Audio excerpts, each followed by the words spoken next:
कुकाण्यातील आमरण उपोषणाचा 7वा दिवस.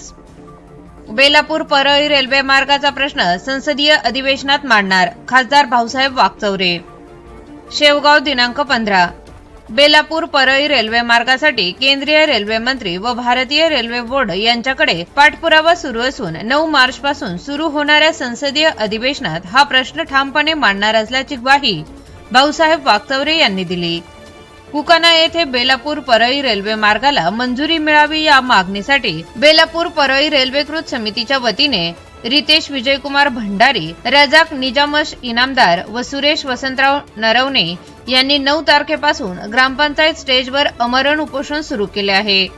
उपोषणाच्या 7व्या दिवशी खासदार वाकचौरे यांनी उपोषणकर्त्यांची भेट घेतली.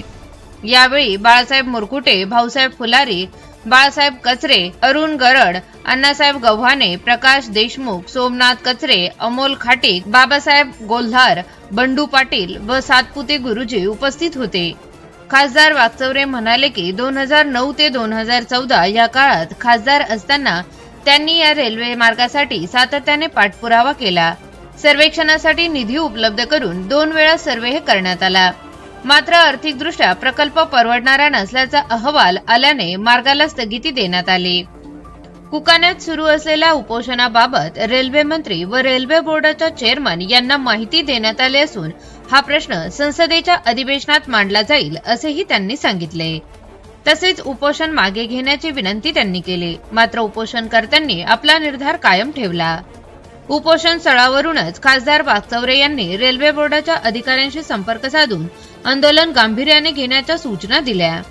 दरम्यान बेलापूर ते परळी या प्रस्तावित रेल्वे मार्गाबाबत स्थानिक नागरिकांचा पाठिंबा वाढत असून आंदोलन अधिक तीव्र होण्याची चिन्ह दिसत आहे.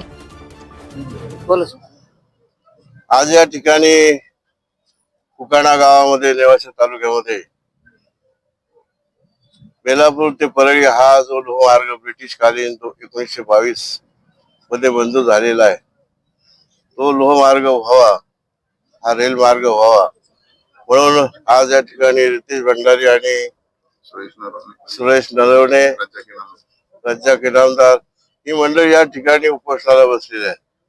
कुकाणा आणि परिसरातील अनेक गावांनी पाठिंबा तर दिला, अनेक तालुक्यातील नेत्यांनी येऊन पाठिंबा दिलेला आहे. आजही मी यांच्या भेटीसाठी आलो होतो. पण आपल्या सर्वांना माहिती आहे की 9 ते 14 खासदार असताना या विषयाला आम्ही सुरुवात केली खऱ्या अर्थानं, आणि त्यावेळेला याचा सर्वे पुनश्च सुरू झाला आणि त्यावेळेला सर्वे मंजूर झाला, सर्वे झाला.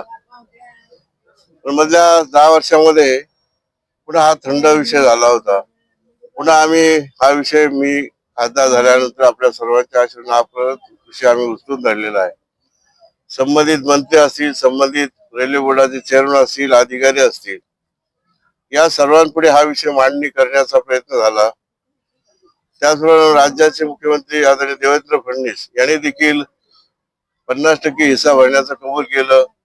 या कामामध्ये आपले आमदार मुरकुटे साहेबांनी देखील प्रयत्न केले आणि हे सर्व होत असताना पण अजूनही याची मात्र कार्यवाही होत नाही. मोठं दुर्दैव आहे. याबाबतचे देशाच्या लोकसभेमध्ये देखील मी प्रश्न विचारले. त्या प्रश्नाच्या उत्तरामध्ये देखील जे काही प्रश्न विचारले त्या संबंधानं, त्यामध्ये देखील त्याचा नीटपणे प्रश्नाच्या उत्तराचं उत्तर देण्यामध्ये देखील चालढकल झालेली आहे. यानंतर या प्रश्नाच्या समक्ष भेटी पण घेतलेल्या आहेत. जो काही मागच्या कालखंडामध्ये अहिल्यानगर ते परळी हा लोहमार्ग झाला, त्यामुळे या लोहमार्गाची थोड्या अर्थानं ज्या पद्धतीची ढिलाई केंद्रामध्ये दिसून येते आहे, असं विदारक चित्र मला पाहायला मिळालं आहे. पुन्हा पुन्हा आम्ही सांगण्याचा प्रयत्न करतोय. आताच्या अधिवेशनात पुन्हा रेल्वे मंत्र्याला भेटून सांगितलेलं आहे, रेल्वे बोर्डाच्या चेअरमनला भेटून सांगितलेलं आहे. या मागे देखील हा विषय त्यांच्या जे काही सर्व कन्सर्न म्हणजे राज्यमंत्री आहेत त्यांना देखील मी लेखी दिलेला आहे आणि अनेक वेळा या विषयाची चर्चा घडून आणण्याचा प्रयत्न केला आहे. मला अपेक्षा आहे की सरकारचं यामध्ये निश्चितपणे केंद्र सरकारचं जे धोरण आहे ते फक्त आपलं रेल्वे बोर्ड बजेटचं म्हणजे फायद्याचं राहील, नफ्याचं राहील, जनतेची गैरसोय झाली तरी हरकत नाही, अशा प्रकारची जी भावना आहे रेल्वे मंत्र्यांची आणि मला वाटतं रेल्वे बोर्डाची, ती दिसते ही अत्यंत चुकीची आहे. जो लोहमार्ग जिथे जमिनी सरकारने अक्वायर केलेल्या आहेत अत्यंत स्वस्त भावामध्ये 1922 मध्ये, जो लोहमार्गाची वाट गेली अनेक वर्ष 1922 पासून तमाम जनता नेवासा शेवगाव हा पट्टा संपूर्ण बघते आहे. या भागाच्या दृष्टीनं त्याचप्रमाणे जी काही तीर्थक्षेत्र आहे ती जोडण्याच्या दृष्टीनं अनेक गोष्टी आहेत. नेवासा असेल, तिरुपती असेल, आणि या भागाची जी बाजारपेठ आहे खऱ्या अर्थानं या भागामध्ये अनेक सहकारी कारखाने आहेत आणि या सर्व गोष्टीचा विचार करता सरकार या गोष्टीचा विचार करत नाही. भविष्यामध्ये या भागाला शनी शिंगणापूर आहे, नेवासामध्ये 1912व्या शतकातलं ज्ञानेश्वरांची ज्या ठिकाणी ते ठिकाण आहे, अनेक गोष्टी आहेत, शनी शिंगणापूर आहे, आणि या सर्व गोष्टीचा साकारला विचार करता यात्रेकडून यायला देखील हा रूट अत्यंत सोपा आणि सरळ राहील.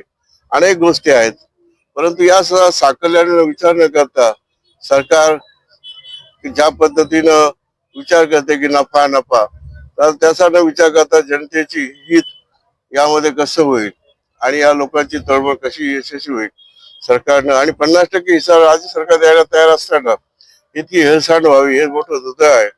या निमित्तानं मी राज्याचे मुख्यमंत्री आदरणीय फडणवीस यांना देखील विनंती करतो की आपण यामध्ये लक्ष घालावं आणि या लोकांनी गेली अनेक दिवस चाललेलं यांचं उपोषण थांबवण्यासाठी केंद्र सरकारला आपण केंद्रीय रेल्वे मंत्र्यांना सांगावं आणि हा लोकमार्ग होऊ द्यावा, अशा प्रकारची विनंती मी या निमित्तानं भेटून तर करणार आहे. आणि या निमित्तानं सांगतो, उपोषण करताना म्हणतो मी की आज तुम्ही उपोषण सोडा, हा विषय अनेक वेळा मांडलाय, येताना देखील रेल्वे मंत्र्यांना भेटून आलेला आहे, पण ते त्यांच्या भूमिकेवर ठाम आहेत. म्हणून मी या निमित्तानं पुन्हा विनंती करतो की हा विषय निश्चितपणे मार्गी लागेल, त्यांनी हे उपोषण सोडण्याचा प्रयत्न करावा अशी पुन्हा विनंती करतो. आपल्या सर्वांचं सहकार्य या ठिकाणी आहेच, तुमच्या पत्रकार मित्रांचं सहकार्य लाभावं, या प्रश्नाला जितकी चालना मिळेल, वाचा फोडली जाईल तेवढी आपण सतत फोडावी अशी देखील आपल्याला विनंती करतो.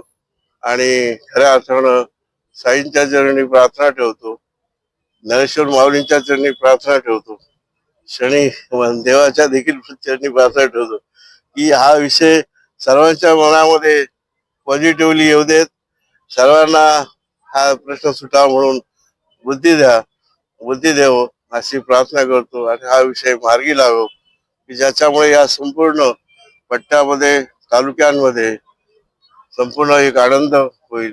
त्या आनंदाचा मलाही वाटेकरी व्हायची भाग्य लाभो अशी प्रार्थना करतो आणि थांबतो. बहुतेक राष्ट्रीय मार्ग हे एक पाथर्डीतून जात आहेत, आष्टीतून जात आहेत, औरंगाबादतून जात आहेत. हे मधला मार्ग कसं होतं ज्याने एवढे साखर कारखाने तीर्थक्षेत्र जोडले गेलेले, इथं लोकप्रतिनिधी कमी पडत आहेत का जनताच कमी पडते?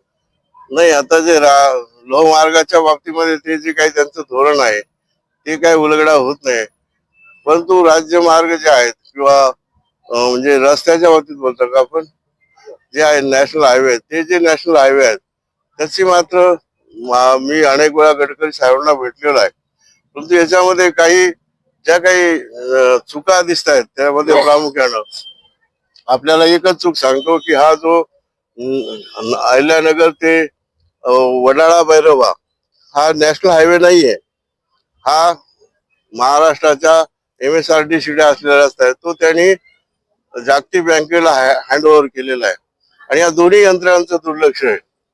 हा करील तो करील आणि त्यांना डायव्हर्शन त्यांनी आता ते शिरूर पासून इकडे शेवगाव मार्गे दिलेला आहे संभाजीनगरला. हा रस्ता नॅशनल हायवे मध्ये घ्या म्हणून मी विनंती आदरणीय गडकरी साहेबांना केलेली आहे. त्यावर चर्चा चालू आहे, त्यांनी त्या अधिकाऱ्यांना अशा सूचना दिलेल्या आहेत. जेव्हा हा केंद्राकडे जाईल तेव्हा निश्चितपणानं या रस्त्याची 4 लेन होण्यासाठी निश्चितपणे प्रयत्न करता येतील आणि तो व्हावा अशी देखील अपेक्षा आहे.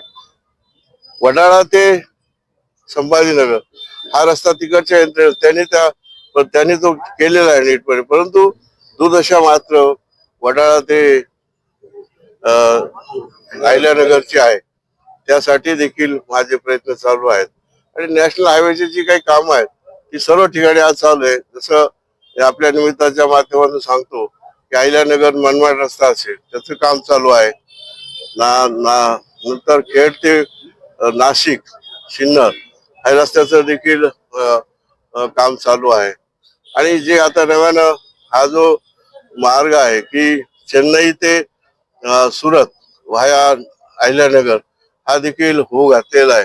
माझ्या माहितीप्रमाणे काहीतरी कॅबिनेट डिसिजन मध्ये तो अडकलेला आहे. शेवगाव नेवासा मार्ग हा इंग्रजकालीन मार्गावरच आजपर्यंत चालला. हा देखील जो विशाखापट्टणम हा देखील माहिती देऊ इच्छितो की घोटी ते विशाखापट्टणम हा जो मार्ग आहे व्हाया नेवासा शेवगाव या देखील सूचना गडकरी साहेबांना मी लिखित दिलेल्या आहे. गडकरी साहेबांनी संबंधित अधिकाऱ्यांना हा 4 लेनिंग आणि नॅशनल हायवे मध्ये घेण्यासाठी विचार करण्याचं पत्र दिलेलं आहे. आणि नगर बीड जे आपले 3 खासदार सांसद आहेत दिल्लीमध्ये यांचा समन्वय नाही दिसत कुठे. नाही असं नाही, समन्वय आहे आमचा. नाही आमचा मला जे माझ्या मतदारसंघाचे जे प्रयत्न आहेत ते माझे अहोरात्र चालू आहे. गेवरे हा 65-70 किलोमीटरचा अंतराची दशा आहे आणि नेवासा नाही आम्ही आता त्या विषयात शेवगाव गेवराईची जी अवस्था आहे त्यावर मी नक्की साहेबांशी बोलतो. तोही रस्ता आम्ही निश्चितपणानं मार्गी लावायचा प्रयत्न करतो.